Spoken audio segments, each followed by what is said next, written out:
Hi, Courtney. How are you today? I'm good. How are you? I'm good. I'm so excited to welcome you to Opportunity Knocks. Thank you for having me. Oh, yeah. And I'm so glad you said yes.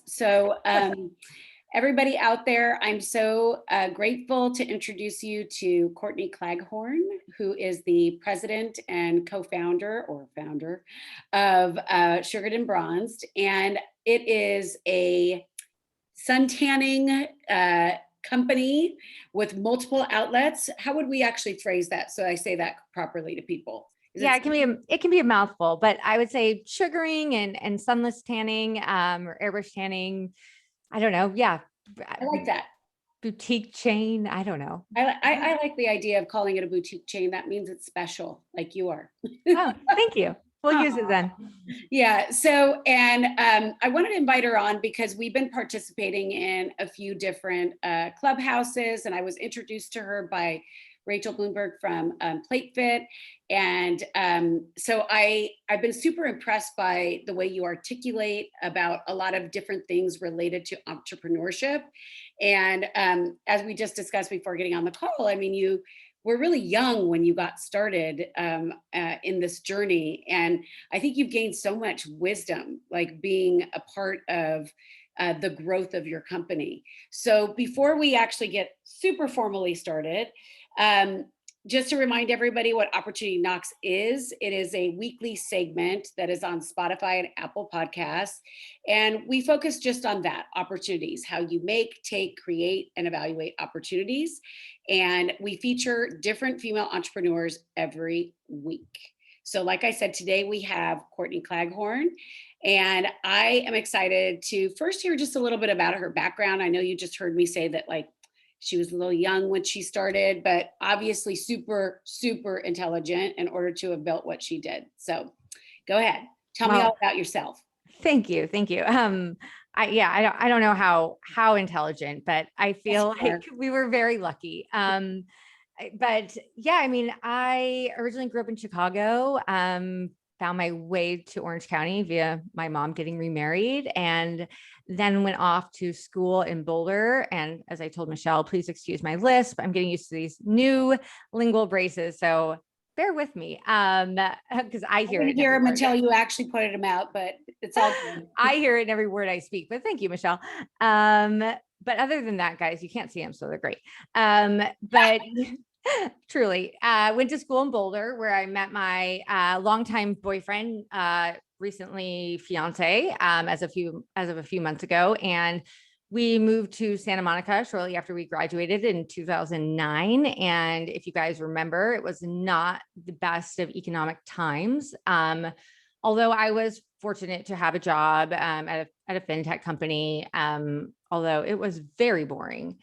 And, And what exactly is fintech? It's financial technology. Is it that is, okay? yeah, And what yeah. does that mean? Like they're, trying to raise money for people or It can mean a lot of different things. And in this particular company, it was a lot more geared towards payment processing of different sorts. And I don't know, I feel like fintech is just a new like Silicon Valley, like sexy way to say, make something sound cool that's actually kind of boring. And no offense to those in fintech. I know there's a lot of money to be made, but I was bored. Mhm. And I was staring at the beach every day in Santa Monica, feeling like I was in prison. Everyone else out there was like having a good time. And I think that first year after college, for people that went to like a 4-year like traditional school, is really like jarring. Not only like can you not just like sleep through your classes or sleep through stuff, like you're on your own financially, and you don't get like these breaks that everyone gave us growing up, like winter break and summer Look break, at and that. right, You it's have to work awful. through no lunch. Yeah, like people ate lunch at their desk. I was like, what is going on here? But that being said, I still had to attend a few weddings that summer. I was a bridesmaid, whatever, in this first summer, sort of after I graduated. And I had literally spent the last year sitting inside, just trying to wake up on time to get there. And let alone I wasn't tan. I was like, oh my God, now I have to go to Florida or whatever. And I've always been a fan of spray tans. I'm like the only Italian family member who doesn't like tan very naturally. And so I was, of Beautiful course, skin though. Oh, well, thank you. It's that spray tanning that saved you. Maybe. Yeah. I've never changed color much. I don't even really burn. It's very strange. I know. And anyway, so I, was quickly researching, where to get a spray tan, in this on the West Side. And much unlike where I'd gone to school in Boulder, it was like $75, $100. And it was like, what? It was like $30 in Boulder. And I know the cost of living in Los Angeles is more than Boulder, Colorado, but it shouldn't be like that much more, and so I was just sort of complaining to my then boyfriend, as I feel like I do best. And I think one thing led to another. He kind of led me down a line of questioning and was like, wait, we could like do this. Like we could just do this and offer it at a reasonable price point and make it a better experience. Cause a lot of these places, it was like in the back of a tanning salon. Like I went to a place where like dark. An adult man wanted to do my spray tan, like he was like the owner or something. And had he come off pretty gay, I think I would have been fine with it. Like, I don't really care, but like, he was he didn't come off or give me that inkling. And I was like, I have a certain kind of industry and this was his side job. I have no idea, but like, he was like, I was like, no, I want to be naked in my spray tan. I don't really want a much older, presumably straight man spray tanning me. Like that wasn't comfortable. So after a few of these experiences, I think our talks about potentially starting a business got like a little more serious. So tell me, so it's interesting because I've noticed that too in the space that it's the pricing is like all over the place, right? And I mean, I'm going to use the coaching industry as sort of another example where if there's no line pricing, right? When you go to retail, a lot of times there's line pricing. This is all we charge, right? Yeah. And so I do think it's interesting. So why do you think people were charging so much money? Was it like they were using a different formula? They had like the secret that was going to actually make the spray tan last longer, or? I really don't know. I think it's because they could, quite frankly. Like, I think that there were places in really grimy sort of spots. And then if you had a slightly more elevated space, like then you were able to charge that much. Because if someone didn't want to go to a place that felt sketchy and that's what they wanted, it was just the perceived value, when in reality, the way that the costs work out when it comes to, I mean, labor expenses were much different back then, but you really can offer a nice environment at a reasonable price and still run a profitable business. So I think it was just kind of just price gouging, to be honest. Interesting. Well, I mean, I think it's great that you came up with a model that actually people can afford to go, right? Because you're already living, like you said, in an area where, from a cost standpoint, everything is at a premium, right? Right. And then here you have something that's a luxury and people can easily take it off their plate, right? Yeah. So in which case you're giving them a reason to keep it in their routine. Right. And like they're trying to do something like good for themselves, right? Whether it's just to feel good or to avoid the sun, or both. And so I don't like when those things that should be positive, like you honestly, it's not bad for you. Like, you're saving yourself from skin cancer, all these things. And then you just kind of feel bad about it because it costs so much. Like, it was kind of like, this should be like a win-win-win, not like, oh, this is great, but then I kind of feel really guilty about it, No, absolutely. So when you think about it was starting this business, right? And as a female entrepreneur, and I'm sure at that age you didn't really kind of think of yourself as that, but you're one of the leading tanning places, aren't you? Or sunless tanning places. I mean, from what I know, at least. Yeah, I oddly think that even with our 15 locations currently, that we are the largest in terms of, someone who I think both sugaring and spray tanning. So I think that there are much larger tanning bed chains that may offer like a machine or booth spray tan. But a lot of them are franchised. And again, they have tanning beds. So I think, yeah, when it comes to sugaring or like custom airbrush tanning, we are the largest at 15, which is so funny. Wow, that's amazing. So wait, so tell me something. What does it mean? I mean, I've experienced sugaring before, but for our audience, they may not know what that is. Like, so walk them through the process of like, because you have these two different separate sides of your business, right? Mhm. So sprayless tanning, there's a machine, somebody gets sort of sprayed down, so to speak, right? Can you walk Yeah, us through the two different things? sure. Yeah. Yeah. So sugaring is like an ancient Egyptian form of hair removal. And unlike waxing, it removes the hair from the natural direction of the growth instead of against it. So because of that, it's a lot less abrasive. It's safe for people with sensitive skin. If you sugar regularly, like once a month, it tends to be less painful than waxing. So there's a lot of advantages of sugaring over waxing, but for some reason it stayed popular like in the Middle East. But for some reason it never really hit the Western world until like, I feel like the past decade. And I don't really know why. Everyone asks me why. My best guess is that it's kind of difficult. It is difficult to learn how to do, whereas waxing, you could learn almost a day or Yeah. two. So I think America went towards like fast, cheap, easy, like, we wanted a supermarket for everything. We didn't Everything want to go quicker. to a boulangerie in a particular, we didn't want to like go to every little shop. And I think it was just something you could teach people. And if they had a nail salon, they could also do that, whatever. So I think sugaring is highly advantageous. But it's not that prevalent yet in the United States. But it's great. And then airbrush tanning, I think a lot of people at this point probably have tried it 10 years ago, not the case. And I think a lot of people have probably done those machine tans that kind of blast you all at once. And you kind of have varying results. So it could look fine. You could look a little crazy. Your thumbs could be too dark. You don't really know what to expect. So when you have an event or anything where you don't want to look insane or like something was messed up, Yeah. then it's always safer to go with. Yeah. Yeah. You always have to be careful about how tan you want to look, right? Right. Because you never know. I know my family used to make fun of me when we go on vacations. I'm like, I like the way I look. They're like, I don't. I'm like, no, I look good.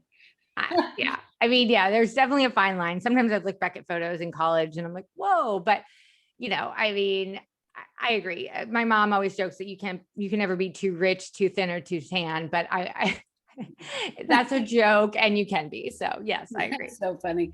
So tell me a little bit about like, when you're thinking about the opportunity of starting Sugared and Bronze and you think to yourself, like, I want to go through growth in this company. Like, how did you decide, like, okay, I'm going to go from one outlet? And I know you don't think it's a big deal to have 15 outlets. I think it's a big deal. But, you're like, okay, now I'm going to grow to the next location. Like, how did that choice come about? Gosh, I think it was just like, okay, we open one store and we can run one store and that's great. And I think then it was like, what's next? I think that that's sort of just our personality type. And that can be a bad thing in some ways. Like sometimes we kind of like joke with each other, or even not, it might not even be a joke, that we're like never satisfied. And I think that there is really something important to being satisfied in the moment. But I think it's somewhat, in our nature to be like, okay, now the next thing. And so I think it was just like the natural what's next at that point. And I mean, yeah, we just never really saw it having any sort of a ceiling, because I don't know why. Honestly, we were so young. I think that ignorance is sort of bliss. And we were like, okay, let's, open another. Let's open another as fast as we could while still, being profitable. We did take some SBA loans, but we didn't raise money for 9 years. So it wasn't like we could just open 100 because we didn't have the cash for that. But, I don't know. It was just sort of what we were like, that's what came to our mind. Another one. So what would you say is your most favorite part of being an entrepreneur and your least favorite? Most favorite, I would say, is that it doesn't get boring. There's always something new to learn or do, or job can change. And I never really liked being told what to do. So I like that. that's nice. Strong woman. But least favorite, I feel like you never really either feel really good at what you do, because when you kind of have conquered something, you kind of are on to the next. And so you're always, in some ways, like always learning can be really fun. In other ways, it's like you're always an amateur.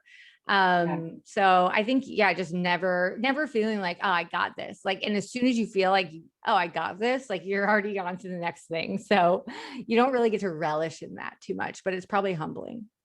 Yeah, definitely. So when you're like, do you feel like, I know you just said that things change all the time, and I totally mirror that, like there's not room to get bored.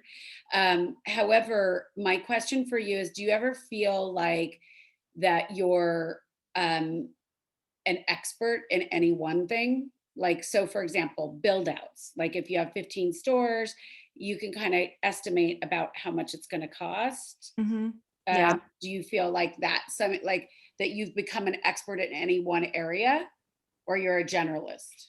Yeah, no, definitely. I'm definitely not an expert, and I always at anything. And I always say this too, when we have team meetings and whatnot, like I'm an amateur at many things. And then, once we have the budget or the absolute need to bring someone on to sort of own something, then we kind of like hope to hire that expert. And I think that because we've had to be an amateur at so many things, we like really appreciate that expert. And Yeah. I always use the example of actually like build outs, honestly, like that you just brought up, because it was something where I knew nothing about construction. You're forced to learn it.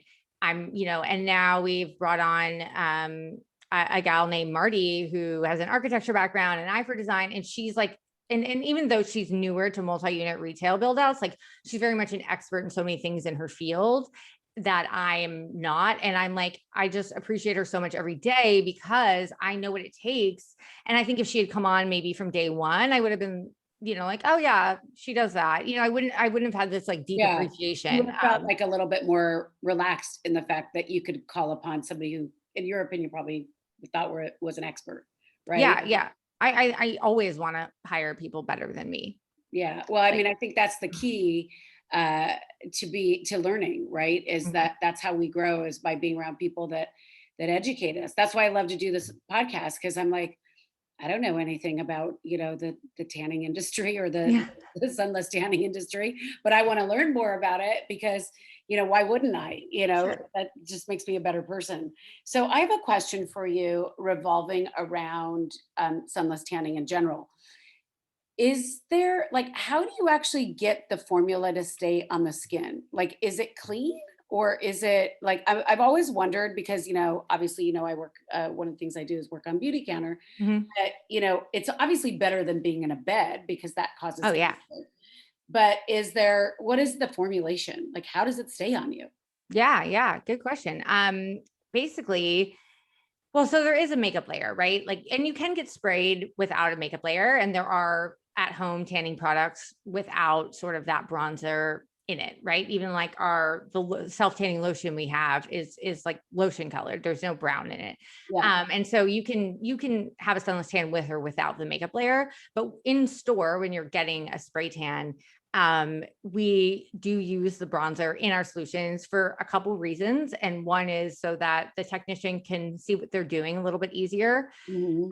And when you leave, it's kind of nice to like look tan or like see Yeah. where your tan line is, or like, actually this thong that I'm wearing, like I had it kind of in the wrong place. Could you spray over that spot? Like you have some idea of like, if anything potentially went wrong. And not that we look to our clients to tell us that, but just like you also leave feeling like tan, like you're not just like, oh, I just paid for something. I look the same as when I left. You have to see a result, right? Yeah, Yeah, like, but exactly. we're very honest with people saying this is just the makeup. Like this isn't your tan. You're going to wash this off in the shower completely. And so people, are aware of that.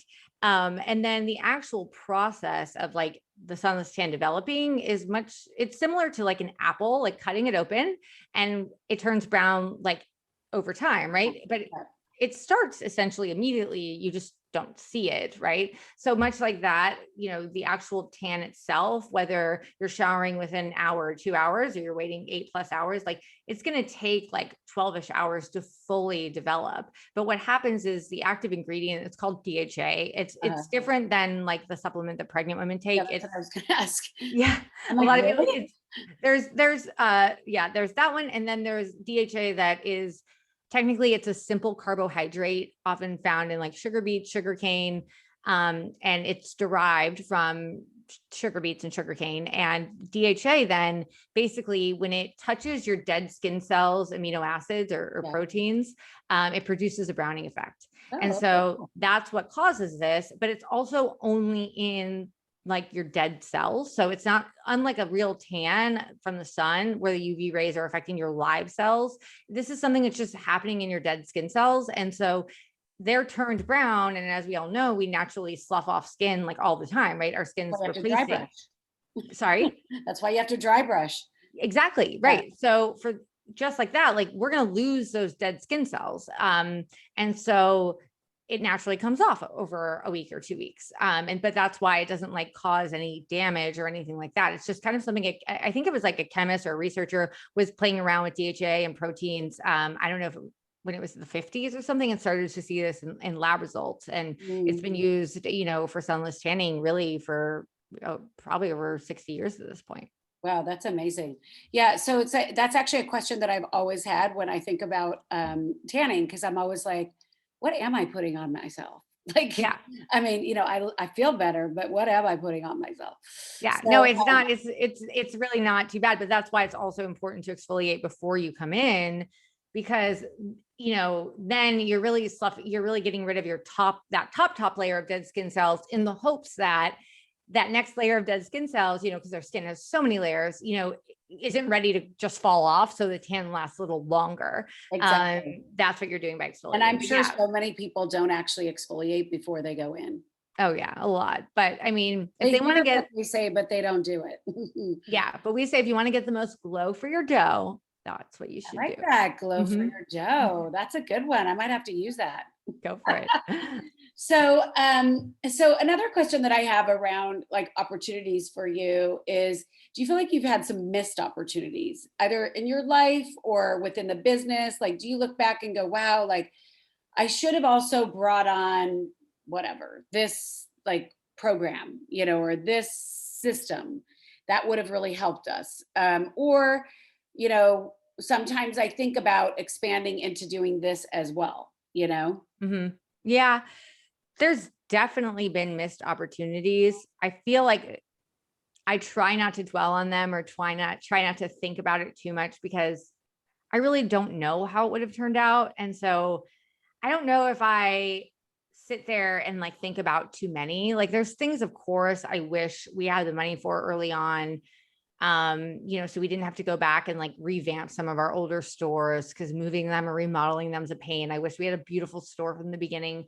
But then, part of me, if I think like, oh, if we had that, everything would be amazing. I'm also like, well, what would that store have looked like when we were 23, 24 and we'd had no like real adult experience or business experience? And like, then would we just have poured a bunch of money into something that now I'd feel even worse remodeling? Mm-hmm. So I don't know. I think as always in life, any sort of missed opportunity can likely be a learning experience, or maybe it worked out for the better in the long run. So yes, I'm sure there's been many missed opportunities. But I think you just keep plowing forward, I think your attitude around the learning is key, because I think that that's the only way we can apply our next lessons, right? Is if we didn't have those things occur. And I mean, I know you talk about that first store as if it wasn't pretty. I mean, I liked it because it was kind of cozy.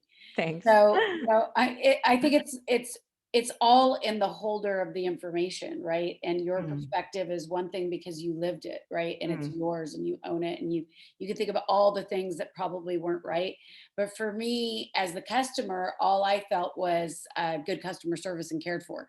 Good. Well, that makes me happy, because that's what we had the money for, because that doesn't cost a lot of money. It's just good hiring and training, but yeah, that was always our goal. And at the end of the day, that's what people are coming in for. Like, I think a nice, beautiful store is like an added bonus, but Absolutely. like you could go to a beautiful store, and if people are mean to you and your tan sucks, like no one's coming back. You're like, "No, thank you. Yeah. Moving next." So tell me where you see your business going in the next, like, 3 to 5 years. Do you see that you'll continue expanding and growing? I know we talked a little bit about COVID and that you had to slow things up, but what's the picture? Like, what do we have to look forward to? Yeah. Apologies for the dog barking. This is working Okay, from home from COVID. it's real life. Telling my fiance to please get the dog to stop.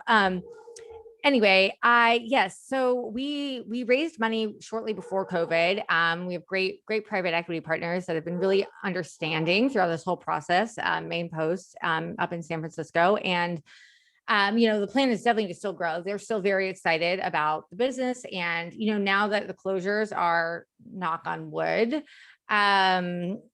over, we feel more confident about growing again. Having most of our stores be in LA and New York was a rough, obviously, year versus like them all being in Texas and Florida, Exactly. So that was challenging, but we want to open 50 or 60 stores in the next 5 years. That's We amazing. want to, we are changing our product packaging, has this whole really exciting revamp coming. And then we're also adding more products to the line with that relaunch. And then also we want to go, deeper into product as time goes on as well, because there are a lot of not only like at home maintenance things for both sugaring and tanning that are often very similar. But also there's a lot of great at home self tanning products that can it can help the longevity of a tan that you got in a store, but also in a pinch, you can give yourself a tan, or, during COVID when things were closed, That's you like never know, but yeah. So how did you choose to get into products? Like, is it just a natural fit for like longevity of the tan and things like that? Or Yeah, I mean, part of it is definitely just having it be a natural fit. And then the other part is, like any beauty sort of routine, like sugaring and tanning both require a little bit of at-home maintenance. It's not a lot, but again, like not only, okay, you want your tan to last longer, but what about it fading better? What about, with sugaring, also exfoliating regularly is huge, because then yeah, you have less ingrown hairs. Sugaring also prevents that. But like when you do them in tandem, the at home, and then you also come in regularly, for your service in store, you really get the best of the service in general. And so when we're telling people, oh, moisturize with this to make your tan last longer, or make your, prevent your ingrown hairs, or exfoliate with this, it kind of felt strange to be like, oh, we'll just go find this product on Amazon. And people yeah, would be like, well, exactly. which one? And not that you can't find any exfoliating or moisturizing products on Amazon, but we want to have something that, is available for clients in store, that's trusted, that they know is really designed for sugaring and or tanning. And they don't have to sit there and read product labels and make, decide for Yeah. themselves if this is the right It's product. representative of your brand too. So, Yeah. it's, the quality that it is and what people's, when you're getting feedback, it's directly related to what you're putting out there, right? Mhm. So, yeah, it's credibility for sure. Yeah. So, what would you say to a woman who is looking to start something and doesn't know where to get started? Like, what's your feedback for a woman who'd love to be an entrepreneur, but that word just scares her? And I mean, I think it could just be like, hey, start your business, but I think really, I think you probably have some wisdom, because there's so many women out there that just fear getting started. Yeah. I feel like I'm going to sound like a bitch saying this, but I love what Elon Musk had to say about this. And it's like, Love it. what was it? It was like someone asked words of encouragement for an entrepreneur. And he said, if you need words of encouragement, don't become an entrepreneur. And I think he's very funny, but, I Totally. mean, there is some truth in that, right? Like if just the idea of it terrifies you, maybe it's not for you, and that's okay. Like we're not, you know, I am not a manager. I hate managing people. I'm not a good manager. I'm not a good trainer. And I know that about myself, and I do it when I have to. And I try not to do it very much. And why don't you think you're a good manager and trainer, or why don't you enjoy that process? I'm like I always have my own projects that I'm like working on. And when someone needs me like handhold or something, I'm like, oh, but then I can't be doing what I'm doing. Like, yeah. So I don't know. I don't think I'll have a lot of patience That's what I either. was gonna say. Are you patient? Yeah. No, yeah, I'm terrible. And I'm a terrible teacher. Like I'll Mhm. give you a how-to guide and make that like super tight. And like, you know, I have like OCD, so it'll be crazy. But yeah, I don't want to sit there while you read my how-to guide. And you know, I'm I'm a compassionate person. I don't think I want to handhold. Mm. Um, and I don't mind managing people, I think, that have already developed their skills and like want to talk bigger picture stuff, but I'm not great when it comes to like helping someone really develop their skills. And maybe some people on my team would be nice and say otherwise, but I just don't see it as like one of my strong suits. So, you know, like our COO, Brenna, like that's really her strong suit, because I feel like we need someone to complement that, because I don't Do you have it. think that you're more of a visionary? I think that term is so funny, but I Tell don't, me why you think it's funny. I love it. I feel like I don't take myself very seriously. And I feel like if I were to say I'm a visionary, it sounds like I'm taking myself very seriously. I don't know. I'm very self deprecating, and I just, I'm also kind of goofy. I don't know. I don't take myself very seriously. By the way, Visionary feels like a big by the word. way, I don't either. But I do think it does. I think it's nice to have a balance between goofiness and seriousness, right? Sure.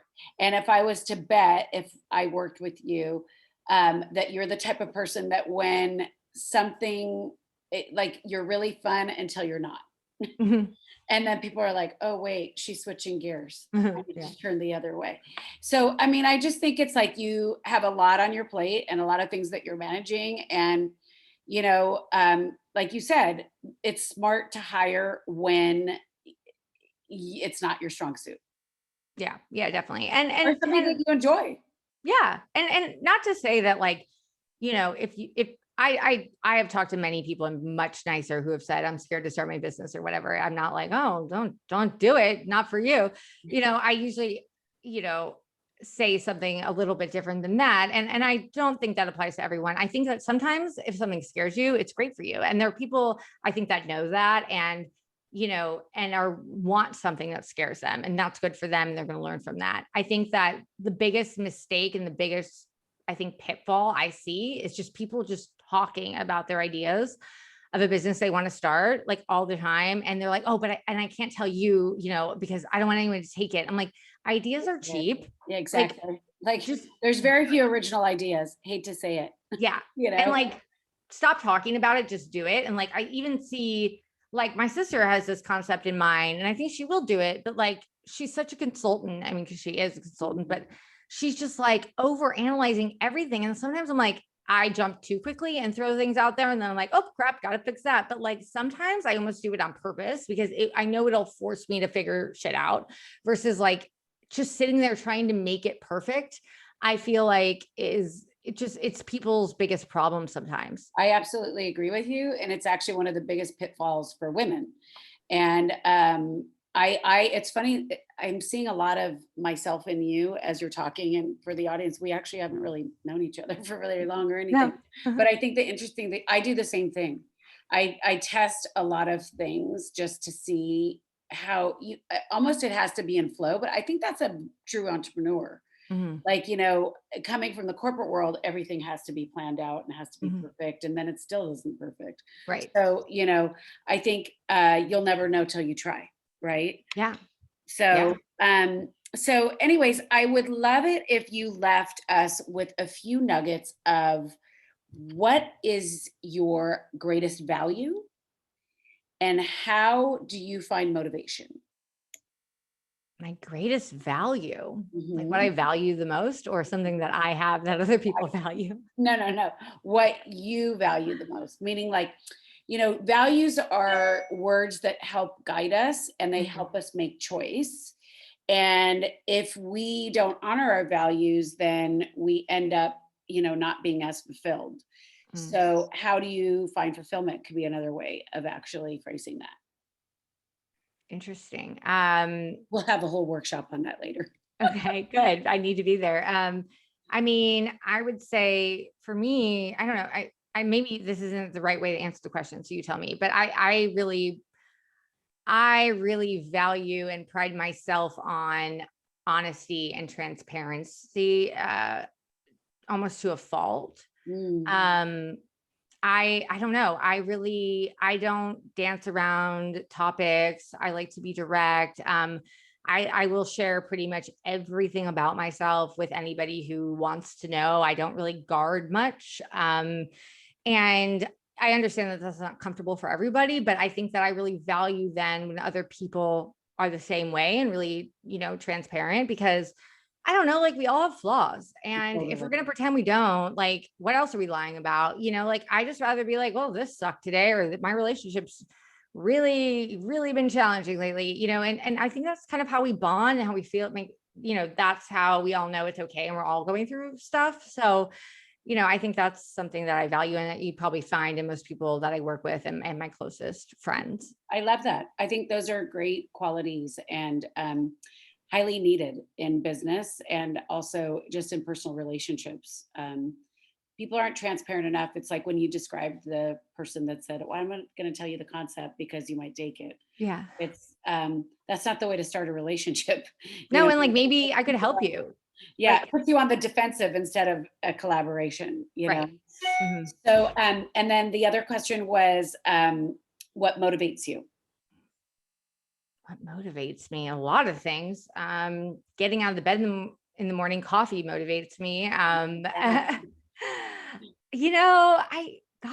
motivates me? There's so many things. I don't know. Like I'm kind of a perfectionist. So whatever task I'm kind of doing, like I really want it to be like buttoned up and like perfect. But that kind of goes against what I said about people just like not launching their business because it has to be perfect. I think you have to know when That's and okay. where. We're allowed to talk out of both sides of our mouth. Yeah. I mean, at least I'm aware of it. Right. No, I don't know. When I go for something, I really like go at it hard. So it depends on whatever is happening that I'm trying to conquer in work or in life. Like I typically I'm not very competitive. So that doesn't motivate me. There's something about like finishing something and tying a big bow on it and like moving on to the next. Like I'm a big, like, check it off my list. And then if you ask me to go back to something, that really bums me out. I'm like, no, I've already done that. So I'm with that. Let's move on. Yeah. I don't know about that anymore. Yeah. Everything except yoga. Let's be done with that. Yeah. Taxes. No, I don't dabble in those. Let my accountant do it all. No, yoga is the only thing where I'm not trying to be perfect because it's a practice. Well, because yoga is now, as we know, yoga is now, and it's whatever showing up in that present moment that we have to deal with. Mm-hmm. So, anyways, I just really want to thank you for your time. This has been great. I love chatting with you and learning more about your business, but just also about yourself. And I love the casualness of the conversation. And I think you are just such a wise soul and so much to offer to people. And I thank you so much for your time. Well, thank you so much for having me on. It was so great to chat with you and learn about you as well. And I hope that we get to do more podcasts. I can't talk. I really can't talk with my list. Clubhouse, not podcast. Clubhouse. Go over and take that out of your mouth. Don't just. I know. A few months. Nah, it's actually, I like it. Anyway, so we will definitely be doing clubhouses together, and there'll be more fun in the horizon. And I can't wait to air your opportunity knocks, and I look forward to more fun together. And I want everybody to know where to find you and where to follow you. I know you have 15 outlets, but there's one in Santa Monica for those people that are around our area. But your Instagram, and obviously you have a website, but like anywhere else that you want them to reach you.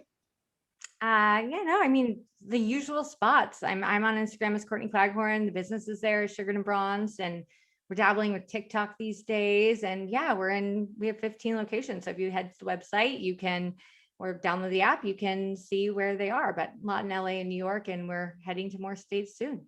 Yeah, I love it. Yeah. Okay, here's to growth, onward and upward and out of 2020. And let's have a smoother 2021. Yeah. Thank Sounds you good. again.